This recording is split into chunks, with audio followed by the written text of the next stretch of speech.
Bonjour Marc Madio, comment allez-vous Bonjour. en ce début de saison 2025? On a déjà plus d'un mois de compétition, la saison est désormais bien lancée. On va aborder le printemps et une des parties les plus intéressantes, mais on a vu la reprise de la plupart de vos coureurs. Quel bilan on tire de ce début de saison pour la Groupama FDJ? C'est la mise en route, hein. Il y a des coureurs qui ont encore très peu couru, donc on se met en place et on va se focaliser sur les épreuves qui arrivent à partir du week-end prochain avec l'ouverture en Belgique, plus la Drôme Ardèche et derrière l'Italie qui va arriver très vite avec l'Estrade et Tirreno et Paris-Nice. Donc tout ça fait que le mois de février a été assez complet avec beaucoup de courses qui se sont enchaînées les unes derrière les autres. Et nous, on n'a pas forcément trop couru ni beaucoup couru pour certains de nos coureurs. Donc on était en phase de mise sur orbite, si je puis dire. Mise sur orbite qui est plutôt réussi. On a quand même pu voir vos principaux leaders, David Gaudu, Romain Grégoire et Guillaume Martin très récemment notamment, avec une belle victoire de David Gaudu. C'est essentiel pour bien lancer une saison, une victoire en plus qui a acquise en patron devant Adam Yates sur le Tour d'Oman. Bah, il faut toujours gagner vite en début de saison. La première est importante. Psychologiquement, elle ouvre le compteur de résultats pour l'équipe. Et on sait aujourd'hui avec l'importance des réseaux sociaux qu'on est vite catalogué l'équipe qui n'a pas gagné. Ça fait 300 ou 400 jours ou 300 jours qu'on n'a pas gagné. Ils n'ont pas gagné depuis telle date. Les autres équipes ont gagné. Il y a toujours telle et telle équipe qui n'a pas encore de victoire au compteur. Donc on sait qu'il y a un aspect psychologique non négligeable sur l'ouverture du score. Et pour moi, l'ouverture du score, c'est toujours quelque chose d'important, saison après saison. J'aime bien qu'on gagne assez vite pour être tranquille de ce côté-là. Et puis, on a eu un bon passage avec David. Malheureusement, il a chuté et n'a pas pu défendre ses chances sur les épreuves du week-end passé. Maintenant, bah, ça fait partie des aléas. J'espère qu'on va le retrouver très vite en compétition. Et puis, il y a une belle rentrée aussi pour Romain Grégoire, qui a performé notamment hier sur le chrono à Algarve. Donc, j'espère de belles choses également sur ce week-end en Belgique et à Dromardèche. Donc, ça y est, l'équipe est en route. Et maintenant, il faut concrétiser des résultats, des victoires.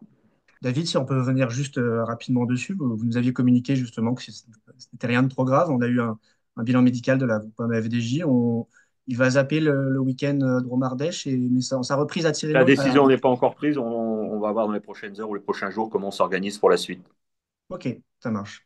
Effectivement, on a eu un Romain Grégoire très impressionnant à Malgarve ce week-end, notamment sur le chrono. Il a rivalisé avec Jonas Vingegaard. Il a échoué juste au pied du podium. On peut attendre beaucoup de Romain Grégoire, notamment par exemple sur les Strade Bianche et sur le week-end de Romardèche le week-end prochain. Bah, je pense que Romain a franchi un palier. Psychologiquement et physiquement, on sent qu'il a passé un cap. Donc, l'idée, c'est de concrétiser et de continuer à aller chercher les beaux et grands résultats comme on le subodore et comme on l'espère le concernant. Et on a eu enfin la rentrée d'un autre de vos grands leaders, une nouvelle recrue de cette année, Guillaume Martin, Guillonnet, je précise, ça a changé évidemment son nom. Qu'est-ce qu'on en pense de cette rentrée, de son intégration? Il aurait dû être avec David Godus sur ce week-end. On sent qu'il va apporter quelque chose en plus à la Groupama FDJ cette année. Ouais, c'est un coureur de fond, donc on sait qu'avec lui, sur les courses longues et difficiles et les enchaînements d'étapes compliquées, lui permettent de bien s'exprimer et de faire surface avec les meilleurs. Donc j'espère que tout va bien se passer et puis qu'il va enchaîner les belles et bonnes performances dans les semaines qui arrivent. On a entendu parler d'un petit problème au genou. Vous avez des précisions sur ces détails-là?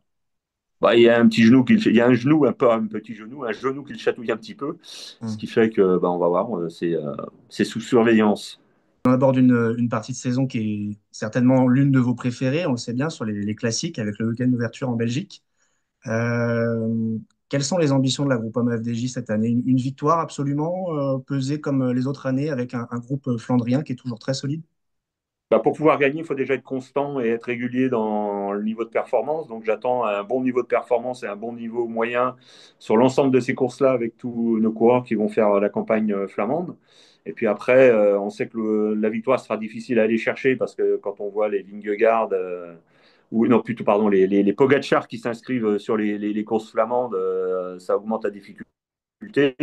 On sait qu'il y a un très haut niveau de performance chez quelques coureurs, mais on peut exister et j'espère qu'on sera opérationnel pour être régulièrement dans le match avec les plus grands. On en pense quoi de ce jeu médiatique de Tadej Pogacar autour participation à Paris-Roubaix ou pas? On a l'impression que c'est vraiment un jeu, on l'a encore vu sur le Tour cette semaine, où bah, il prend l'échappée avec le maillot rouge. Qu'est-ce qu'on en pense de cette rentrée de Ah, moi, je Pogacar? pense rien. Rien du On tout. on n'en pense plus Non, rien. c'est pas mon sujet. Moi, mon sujet, c'est mes coureurs. Je m'occupe des miens. Et faire en sorte qu'ils soient au départ des courses. Après, la participation des uns ou des autres sur les courses qui arrivent ne sont pas de mon ressort. Donc, je regarde la liste des partants la veille de l'épreuve et puis on fait avec. Si on prend un tout petit peu de recul en dehors de votre équipe, on a eu la rentrée de la plupart des gros cette semaine, des gros noms. Euh, Il y en a un qui vous a impressionné plus qu'un autre entre Vingegaard, Non, Pogacar, pas spécialement. Non, non, ils pas sont là spécial. où on les attendait, où on supposait qu'ils allaient être. Parmi vos leaders, on en a un qui a fait un début de saison assez discret et un peu en retrait. Je pense à Valentin Madouas, qui a un petit peu avancé sa saison, qui a été sur le Tour de Man, mais pas très présent. Est-ce que c'est calculé, un pic de forme un peu plus lointain, ou alors il y a quelque chose qui ne va pas en ce début de saison? On en est où pour Valentin Non, non, Madouas? mentalement, tout va bien. Il y a un petit décalage physique Hmm. lié à sa fin de saison de l'année dernière. Donc, on l'attend dans les prochaines semaines. Allez, si on doit donner un petit pronostic de Marc Madio pour les prochaines semaines, la prochaine victoire, elle sera où, la Groupama FDJ? Voilà, je ne saurais pas vous répondre. Le plus vite possible sera le mieux, quel que Allez, soit bah, l'endroit. J'ai pas de, je suis pas en situation de pouvoir vous dire tel ou tel endroit, on y va pour gagner. Soyons raisonnables et modestes. La victoire ne dépend pas que de nous, donc on va essayer d'être opérationnel pour se mettre en situation de gagner, mais je suis incapable de vous dire à quelle heure et à quel endroit ça se situera. et au niveau du recrutement, vous avez l'impression d'avoir ciblé des profils qui fonctionnent. On a l'impression que l'intégration se passe plutôt bien pour tous les recrutements. Alors, on a parlé de Guillaume Martin, mais on pense également à Clément Braz Alfonso, à Johan Jacobs. Il y a d'autres coureurs, Et Rémi Cavagna? et Rémi Cavagna, pardon, excusez-moi. On est content du recrutement pour l'instant? Bah, écoutez, le recrutement n'est pas évalué, ou comme pour tous ceux qui sont présents dans l'équipe, n'est pas évalué avec seulement quelques semaines de course, hein. Ils ont 5-6 jours de course en moyenne. Donc on va pas s'arrêter à 5-6 jours de course pour porter un jugement de valeur sur les performances des uns et des autres. On va laisser la saison s'avancer tranquillement et il sera toujours temps d'en reparler dans quelques semaines. Et enfin, pour terminer, on a eu de nouveau un incident un petit peu dommageable sur le Tour de l'Algarve en termes d'organisation, avec cette arrivée totalement acadabranquesque sur la première étape, qui font suite évidemment aux Bah, oui, quelques mais je peux vous incidents qu'on répondre a eu déjà à sur Bessèges. Algarve. Oui, oui, Je allez-y, peux vous allez-y. répondre sur Algarve. Ouais. Je suis désolé, mais les coureurs ont, dans les heures qui précèdent le départ de la course, ont accès au roadbook Hmm. distribué par les directeurs sportifs. Pour bon nombre de coureurs, il y a eu même une reconnaissance de l'arrivée effectuée à l'entraînement la veille. Et pour ceux qui ne l'auraient pas effectuée, c'était la même arrivée que les années précédentes.